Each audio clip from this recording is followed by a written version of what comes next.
All right, class, today we have an assignment. We're going to work on project-based learning. We're covering the scientific method today.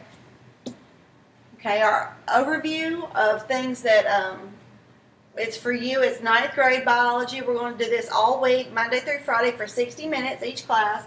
There are 20 of you, so what we're going to do is split you up into 5 groups of 4, and we're going to have you learn and understand the scientific method. Our objectives are to match the laboratory equipment with the scientific processes in the experiment, as well as identify problems that can be solved while using these scientific processes. Today we're going to be learning about the scientific method, and we're going to start out by watching the scientific method song, which I've got a link right here.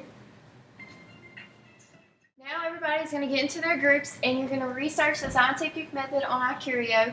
Then what you should do is create a Google Doc, which you're going to record all your findings in, and you're going to use this Google Doc all week for the projects we do to record your findings, your thoughts, and your questions.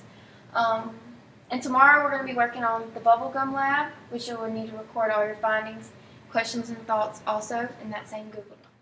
Today we're getting in our groups and we're performing the bubblegum lab. You should be able to pull your bubblegum lab up right from here, which you'll find all your instructions and a list of materials, and you'll have some questions you need to answer, which should all be answered in your Google Doc. Go right here. All your materials are provided for you on your tables. They're all ready to go for you. And tomorrow we're going to be working on the Skittles lab, which will also record your questions, thoughts in the same Google Doc. Alright, today's Wednesday, and we're going to be getting in our groups once again today to work on the Skittle Labs, which is in your Google Docs. And here's a picture of what it's going to look like. It's going to give you a goal. It's going to list the materials that you need, and then you'll list your observations in the chart here below. And then if you had any problems, it's going to ask you a question. It's going to give you a hypothesis, and then the whole procedure is listed at the very bottom of that sheet.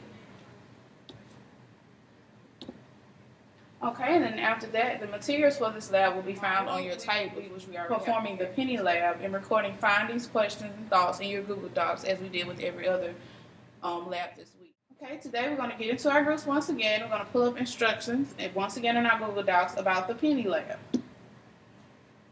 We have a link there for you. Like our Skittles lab we had yesterday, it lists the materials, it gives you an observations chart, it has the procedures listed at the very bottom, and then it gives you conclusion where you can form a theory. And that's where you can list 5 variables that may affect the outcome of that experiment that you're doing today.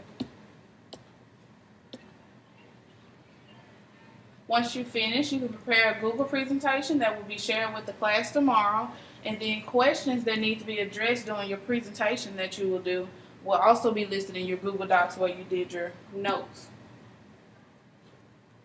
And it's going to give you your presentation guidelines.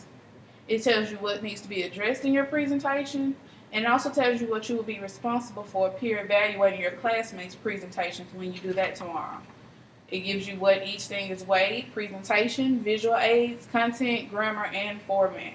And it lets you know your listing, so you can get up to between a 1 and a 5, from 1 being unacceptable, 2 needs improvement, 3 is average, and 4 equals good work, and 5 is excellent work. And then it lets you know what we'll be evaluating you on as your teacher. Okay, today being Friday, we're going to get in your groups, and I want you to go ahead and start getting prepared for what you're going to do and say during your presentation. We're going to let you pull those up in your Google Docs, and so that you can also be aware of the questions that your peers are going to be answering during their presentations. That way you can get a good list of things that you would like to discuss whenever it's time at the end of the class, right here, to have the whole group discuss the way each other had performed during their presentations. And we want you to give constructive feedback to each other, ways in which they did really well and ways in which they can improve.